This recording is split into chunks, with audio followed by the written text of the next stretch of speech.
Other YouTube. So, philosophy and politics number 2. This is going to be Marcus Tullius Cicero. Words, English. One of my favorite quotes.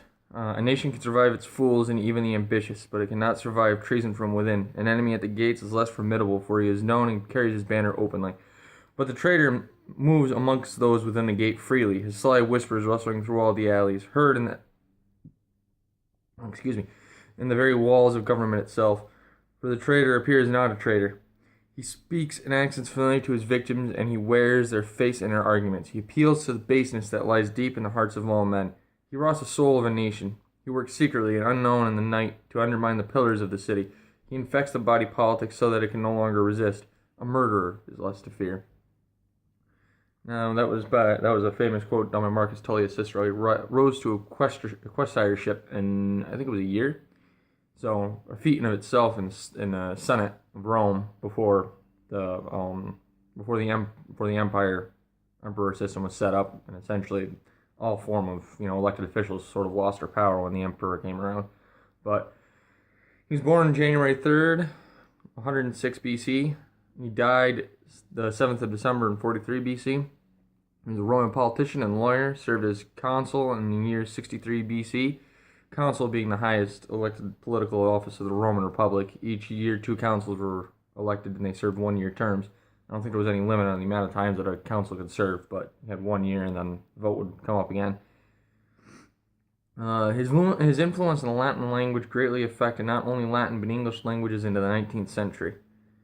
So, having said that, and basically getting the foundation of what I wanted to say in there, what I find so interesting about that quote is basically what he's saying is that, outward opponents of a nation's, whether it be a nation's morality, a nation's values, or a nation's politics and government, an outward opponent is a lot less to fear than somebody that says one thing but essentially does another.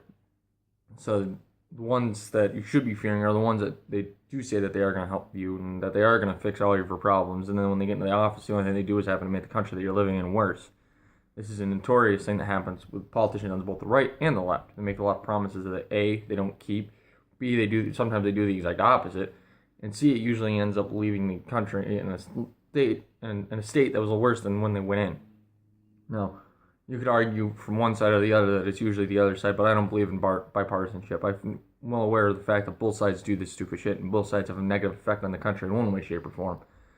But the sooner that we come to realize that a lot of these people, the things that they are saying are not necessarily true, and a lot of these promises that they're making, they aren't going to keep. And sometimes they're even going to do the exact opposite. You can make hundreds of examples, like the statement that Obama had a scandal-free presidency, which we know, if you're aware of politics, is bullshit. But that being said, we haven't had a politician that has had a scandal-free,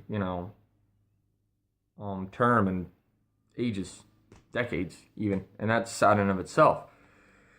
But the other part of this quote that I find so interesting is that those that wear their banner openly and their heart on their sleeve, so to speak, you already know full well what they're going to do and what they're capable of, and in a lot of senses, that's a lot less dangerous than somebody that is sly, silver-tongued, sneaking in and out of the crevices of politics to undermine the very foundation of what we understand as a country and what we understand as a civilization, especially Western civilization, considering Western civilization is the best in the world as of this moment. It's the greatest human civilization that we're aware of and that we live in.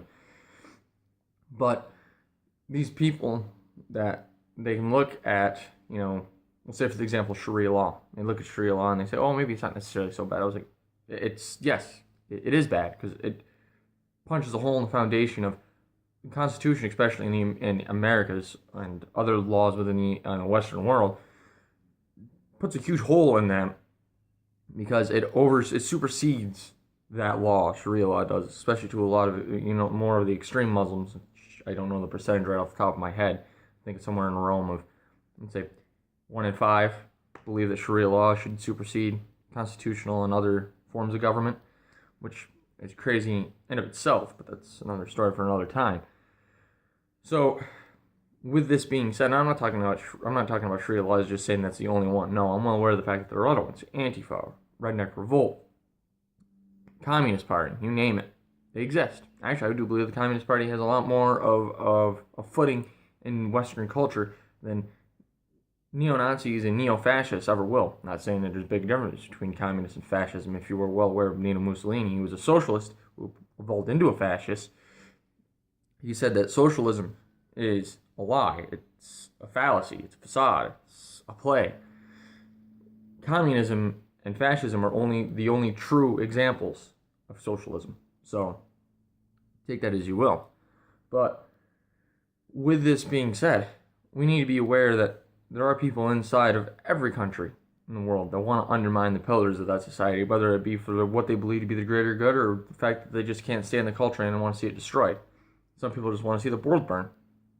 Can't do anything. I mean, you can't really say that those kinds of people don't exist because we're well aware of the fact that they do.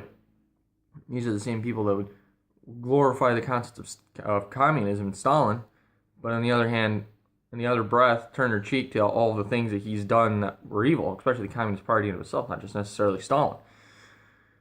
But in closing, the whole point of that quote and why I think it's so important is because this was at a time when Rome still had a lot of representative republic before the empire eventually kind of took it over and the emperor became the ultimate form of government.